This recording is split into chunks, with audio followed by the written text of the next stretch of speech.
chama hiki cha siasa au vyama hivi vya siasa hawakupaswa kutumia njia ile kudai kwamba sasa tukae na kwa masharti tuzungumze ili na wenyewe warudi kwenye terms. Hapana, haikuwa hivyo. Lakini kundi la pili, tuangalie vijana. Vijana wetu hawa wameingizwa njiani, wakaimbishwa wimbo wasioujua. Wanadai haki. Haki gani? Hebu avutwe tu kijana pembeni, wewe uliingia unadai haki. Hivi ni haki gani?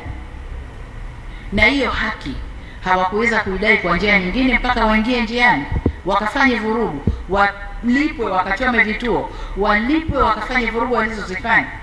Hiyo ni haki gani?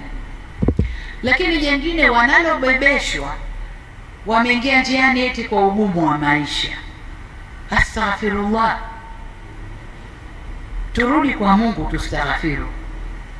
Ningekuwa na uwezo, ningebeba vijana wa Tanzania nikawatupa kwenye nchi tofauti tu hapa Afrika pamoja na majirani zetu, wakaone ugumu wa maisha uliokuwepo, alafu waseme kwamba kwao Tanzania ni pahala pema. Hawana sababu, hawana. Ugumu wa maisha kwa raha zako kabisa. Mwenye ugumu wa maisha kweli kwa raha zake kabisa kaingia njiani akaimbe huo ugumu wa maisha. Mwenye ugumu wa maisha ana struggle, anahangaika kutafuta chakula chake cha leo, na wengi walikuwa kwenye kazi zao, wale wana ugumu wa maisha. Hao wengine hawakuwa na ugumu wa maisha, walikuwa wana sababu zao. Kwa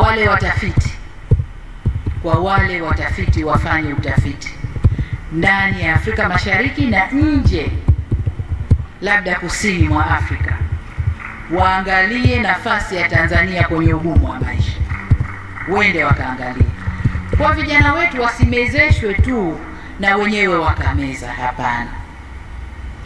Lakini kwa nini yote yanatokea haya? Tumejifunza kwamba vijana wetu tumewaacha wanakuwa wenyewe, wanakuwa hawana mwelekeo, wanakuwa hawana watu wa kuwaongoza vizuri, na kwa maana hiyo hawana elimu ya uzalendo. Hayo ndio tuliojifunza. Vijana wazalendo hata kutoka vyama vya upinzani hawakukubaliana na hali ile. Walikuja kutuambia, jamani, kaeni vizuri, kuna hili linapangwa huku. Wale ni vijana wazalendo kutoka vyama vya upinzani.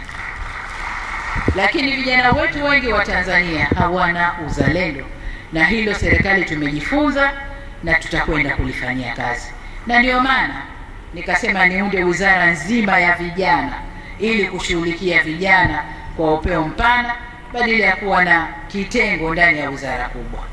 Kwa hiyo kwa upande wa vijana wetu hawakuwa na sababu yoyote ya kuingia njiani ila kutumwa na kuimbishwa mambo yasiyowahusu. Tuangalie taasisi zetu za dini ambazo nazo kwa namna moja au nyingine wamejiingiza kwenye mkumbo huu.